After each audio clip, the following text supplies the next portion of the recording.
Kanan. Nggak kelihatan kok Pak itu. Assalamualaikum warahmatullahi wabarakatuh. Waalaikumsalam warahmatullahi wabarakatuh. Terima kasih Ibu Kepala Sekolah atas perkenannya saya untuk hari ini diperkenankan untuk melakukan wawancara atau interview dari tugas-tugas perkuliahan saya. Mudah-mudahan ini nanti hasil interview ini dapat menambah wawasan saya dalam menyelesaikan tesis saya di Universitas Muhammadiyah Metro. Nah, Ibu Kepala Sekolah perlu Ibu ketahui bahwa dalam hal ini saya akan melakukan penelitian atau riset di SMA 1 Weserda yang Ibu bikin dengan judul implementasi kurikulum merdeka untuk meningkatkan budaya positif di SMA 1 Weserda.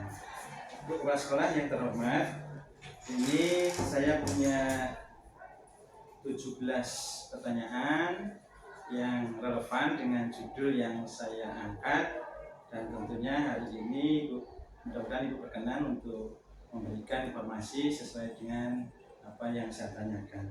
Nah, kira-kira Ibu bersedia ini Bu ya? Insya Allah Pak Samsul, saya bersedia dan terima kasih. Ini suatu hal yang positif juga nih. Guru-guru saya alhamdulillah S2 gitu kan, di UM Metro yang memang terkenal bagus, semoga lancar perjalanannya dan bisa selesai segera gitu Pak ya. Amin, amin, amin. Terima kasih. Boleh dimulai pertanyaannya. Nah, baik Ibu, saya mulai dari pertanyaan yang pertama Ibu ya. Ini terkait dengan variabel pelaksanaan atau implementasi kurikulum merdeka di SMA 1 Weserda. Izin saya menanyakan bagaimana pengalaman Ibu dalam menerapkan kurikulum merdeka di SMA 1 Weserda. Alhamdulillah kalau pengalaman ini sudah tahun kedua berjalan, baru 1 tahun berjalan, tahun kedua kelas 10 kita sudah kurikulum merdeka tahun lalu, dan sekarang mencoba juga di 10 dan 11, berarti ada 2 tingkat. Tentu punya banyak tantangan Pak. Alhamdulillah saya punya tim yang solid dan juga memang memiliki kompetensi yang bagus, yang berkompeten, jadi alhamdulillah lancar semua, terlaksana dengan baik. Iya. Berarti intinya sudah pengalaman di kurikulum merdeka ini sudah dua tahun ya, terima kasih. Selanjutnya Ibu, di sini saya akan menanyakan tentang apa saja tantangan dan kendala yang Anda hadapi dalam menerapkan kurikulum merdeka di SMA 1 Weserda. Tantangan pasti setiap kurikulum punya tantangan masing-masing. Iya. Untuk kurikulum merdeka ini sebenarnya semua kita pusatkan ke peserta didik. Jadi lebih seperti pembiasaan, dan juga Bapak Ibu Dewan Guru juga yang dituntut untuk mengupgrade diri mereka dalam terkait kegiatan belajar mengajar yang memang harus berpusat di peserta didik. Kalau sebelumnya kita kurikulum 2013 masih guru mungkin metode ceramah, kerja kelompok sebatas itu, tapi sekarang lebih bervariasi lagi. Baik, jadi intinya ada tantangan-tantangan yang harus dihadapi. Salah satunya adalah harus mengupgrade tenaga pendidikan dalam untuk penerapan kurikulum merdeka ini Bu ya. Baik Ibu, selanjutnya apa saja strategi yang Ibu gunakan untuk menerapkan kurikulum merdeka ini? Strateginya tentu kita mencari tahu, karena ini kurikulum baru ya Pak ya, ini 1 tahun mau jalan 2 tahun. Tentu para Dewan Guru saya wajibkan untuk mengikuti pelatihan-pelatihan khususnya yang ada di PMM atau Platform Merdeka Mengajar. Guru-guru juga wajib mengisi PMM, sehingga saya juga mengawasi sudah sejauh mana perkembangan Bapak Ibu Dewan Guru, dan juga pembiasaan ke anak-anak lebih dirinci, dan juga banyak sekali tentunya peraturan-peraturan baru yang juga dimasukkan ke peraturan sekolah. Kira-kira Pak. Luar biasa sekali Bu ya. Terus selanjutnya Ibu, bagaimana Ibu bisa menilai efektivitas implementasi kurikulum merdeka ini yang dilaksanakan di SMA Sedang yang berimplikasi pada budaya positif siswa, guru ataupun stakeholder yang ada di SMA 1 Weserda? Tentu kalau efektivitasnya banyak sekali ya Pak ya. Salah satunya anak-anak sudah mulai lebih aktif dan percaya diri, itu sudah pasti. Dengan peraturan dan kebiasaan yang kita terapkan, seperti kegiatan pagi hari senyum sapa salam atau 5S, kepanjangannya ada di sekolah ini, dan anak-anak juga lebih aktif dan lebih bersemangat khususnya di kegiatan belajar mengajar, karena sekarang mereka loh artisnya di kelas itu, bukan cuma guru saja. Jadi mereka inti dari pembelajaran itu sendiri.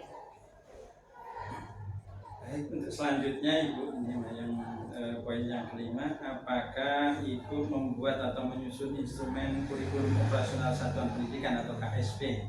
Ya, tentu KOSP masih di sekolah kita ada, tapi tidak semuanya saya, ada timnya Pak, ada timnya yang membantu, baik itu wakak kurikulum, dewan guru, bahkan juga dari luar. Jadi ada timnya memang untuk terkait kurikulum atau KOSP sekolah.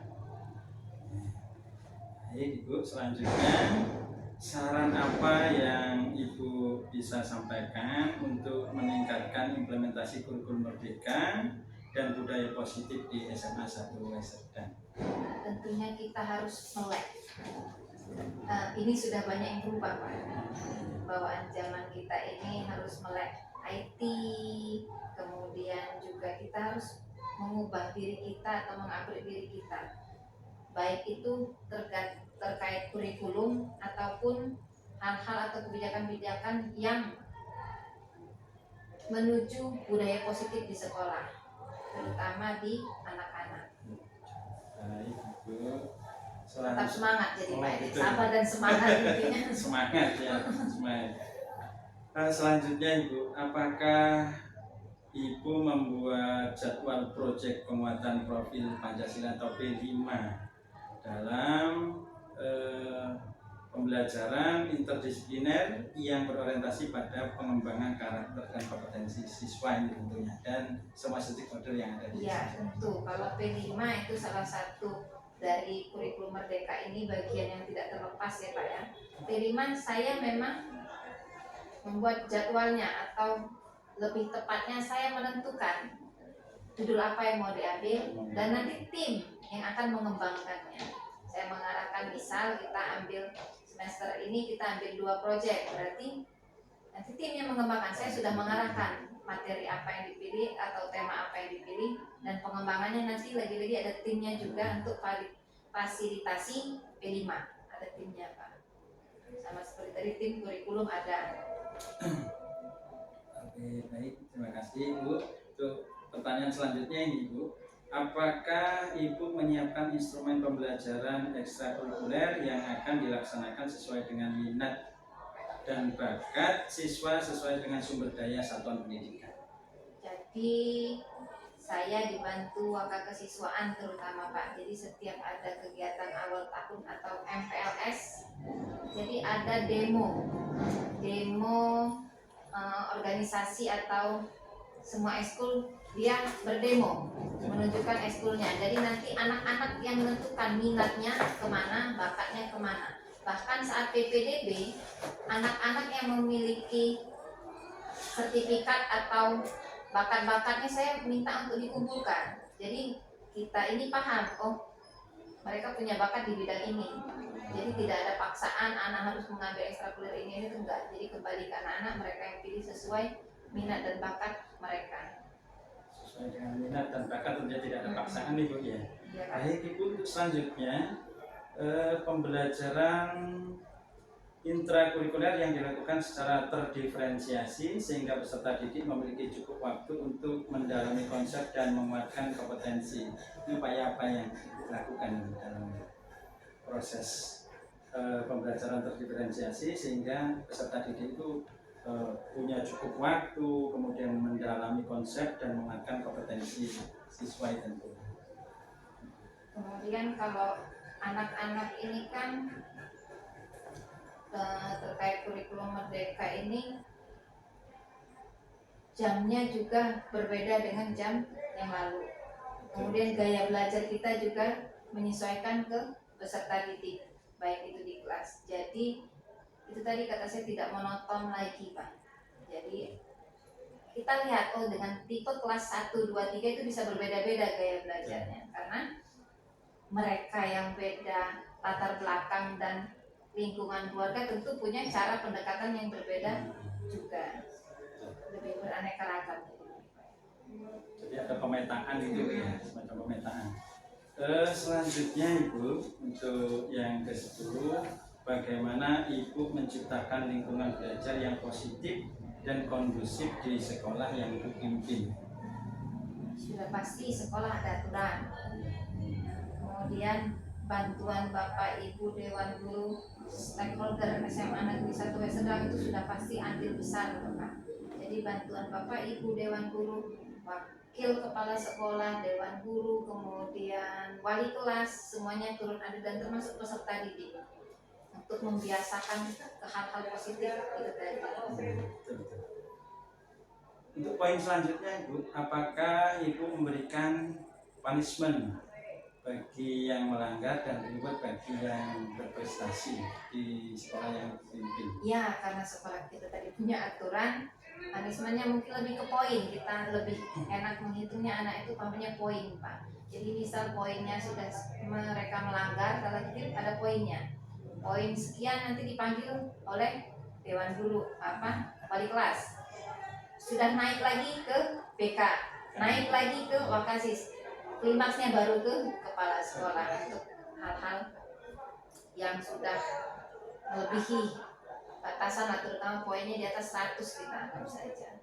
Kemudian reward tentu ada, nanti setiap bagi rapot yang peringkat itu dapat reward dari sekolah selain piagam, dapat piagam juara dari sekolah Dan uang pembinaan dan hadiah lah kita bilang saja. Selanjutnya Ibu, apakah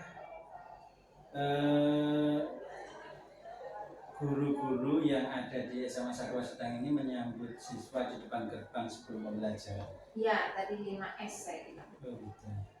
Jadi ada penyambutan dan dibuat piket juga. Jadi kalau Senin ada piketnya Bu ya? Senin kita tidak, Senin Jumat itu tidak, karena Senin Jumat ada, Senin ada upacara, Jumat ada Jumat sehat, Jumat rohani, Jumat sehat rohani literasi, dan Jumat bersih. Jadi Selasa, Rabu, Kamis kita menyambut di depan. Selanjutnya Ibu, apakah semua warga sekolah melaksanakan ibadah tepat waktu? Sebagian besar. Jadi kita kemudian untuk sholat duha dan zuhur berjamaah itu ada jadwal Pak. Dibuatkan jadwal. Misal hari Senin kelas yang wajib itu ya Pak, dia yang wajib, yang lain boleh bergabung tapi yang wajib waktunya ada. Jadi kita ada 15 kelas sudah dibagi. Sama seperti zuhur juga. Nah, selanjutnya Ibu, apakah kegiatan Jumat bersih, Jumat sehat, Jumat berkah itu sudah menjadi biasa atau sudah menciptakan iklim pembelajaran yang baik dan menyenangkan? Ya, kalau yang saya lihat selama ini sudah menyenangkan untuk anak-anak karena anak-anak semangat. Apalagi kita tidak satu tema, itu ada setiap minggu beda judulnya. Kemudian juga terkadang juga kita masukkan tamu dari luar sekolah. Jumat sehat misal dari puskesmas gitu Pak. Apa ada tim khusus? Dibuatkan jadwal? Dibuatkan jadwal, Wakasis yang buat juga sudah saya kenalkan. Jadi terjadwal ini ya? Terjadwal ya? Baik itu kegiatannya, kelasnya juga terjadwal sudah. Ibu, selanjutnya untuk pertanyaan selanjutnya Ibu, bagaimana upaya yang Ibu lakukan dalam menuntaskan atau meminimalisir masalah pada implementasi kurikulum dan yang akhirnya untuk meningkatkan budaya positif di SMA 1 Sedang? Tentu seringnya ada Bapak Ibu Dewan Guru itu jikalau ada kendala, lebih tepatnya sering berbicara atau komunikasi dengan saya ataupun tim. Bahkan kita juga kalau di rapat kendala itu juga belum ada solusinya, kita bawa ke rapat mencari jalan keluarnya seperti apa, bersama-sama dibicarakan, lebih ke berkoordinasi bareng-bareng. Yang penting komunikasinya lancar, Bapak Ibu Dewan Guru menyampaikan kendala-kendala yang dihadapi, jadi lebih menyatu dan berkeluarga gitu loh Pak. Itu biasanya kendala itu terkait dengan apa? Administratif atau mungkin Terkadang administratif juga, terkadang di peserta didiknya juga. administratif itu contohnya seperti apa Bu? Di administratifnya. Terkadang ketika saya supervisi itu misal guru punya kendala, misal medianya yang masih kurang, atau bahkan kadang-kadang terlalu tinggi mungkin ya Pak ya, yang dibawa ke anak-anak itu materinya terlalu berat, jadi anak-anak susah mengikuti kegiatan yang ada atau KBM yang ada di sekolah ini. Kadang-kadang juga ada kebiasaan tadi yang susah seperti rokok dan lain-lain. Itu kan kembali lagi ngobrol ke anak. Bahkan guru pun saya tentukan ada satu ruangan khusus untuk ngomong yang tidak bisa tidak merokok, karena kan merokok tidak boleh di lingkungan sekolah. Dia Kalau kurikulum merdekanya ya bareng-bareng ngobrol. Kadang-kadang kita sharing, bahkan ada juga MGMP dan MKKS bisa sharing. di tiap masalah itu ada upaya-upaya sendiri-sendiri Bu ya. Tergantung masalahnya apa ya. Ini yang terakhir Ibu, dalam pelaksanaan dan implementasi kurikulum Merdeka untuk meningkatkan budaya positif di SMA 1 Wasedang ini, siapa saja yang Ibu libatkan untuk menyelesaikan permasalahan-permasalahan terkait dengan implementasi kurikulum Merdeka dan untuk meningkatkan budaya positif di SMA 1 Wasedang. Semua stakeholder SMA Negeri 1 Wasedang, tentunya Bapak Ibu Dewan Guru, staf TU, wakil kepala sekolah dan lain-lain. Bahkan pengawas juga kita libatkan, cabang dinas, cabang di wilayah 7 juga kita ajak sharing ketika ada kendala-kendala yang tidak selesai di dalam sekolah ini. Kita terhambat, biasanya saya tanyakan pengawas terutama. Pengawas sekolah kita ada, kemudian itu tadi komite yang pihak sekolah keluar juga. Jadi bareng-bareng membangun untuk SMA 1 Wasedang ini tentunya tidak bisa sendiri Pak. Betul ya.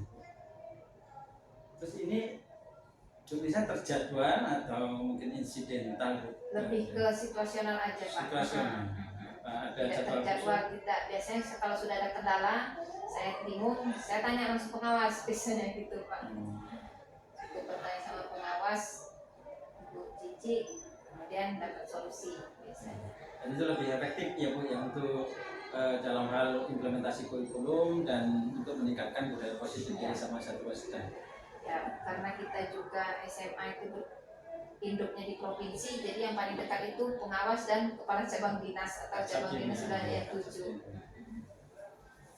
Baik Ibu, untuk sementara waktu untuk interview saya hari ini cukup, dan terima kasih atas semua jawaban dari Ibu. Mudah-mudahan ini bermanfaat bagi saya, menambah ilmu dan wawasan saya, dan tentunya harapan saya juga bisa berkontribusi terhadap SMA 1 Wasedang yang khususnya pada implementasi kurikulum dan budaya positif di SMA 1 Wasedang. Nah, sekiranya nanti saya masih memerlukan data-data yang terkait Ibu, mohon izinnya nanti memberikan waktu luang kepada saya untuk bisa langsung menanyakan dengan Ibu. Ya Pak, saya juga terima kasih. Mohon maaf jika kurang rinci jawaban saya terkait kedepannya ada berkas yang kurang, koordinasi saja nanti pasti saya bantu Pak. Terima kasih. Terima kasih Bu, selamat siang. Assalamualaikum warahmatullahi wabarakatuh. Waalaikumsalam warahmatullahi wabarakatuh. Lebih kayaknya 5 menit Pak.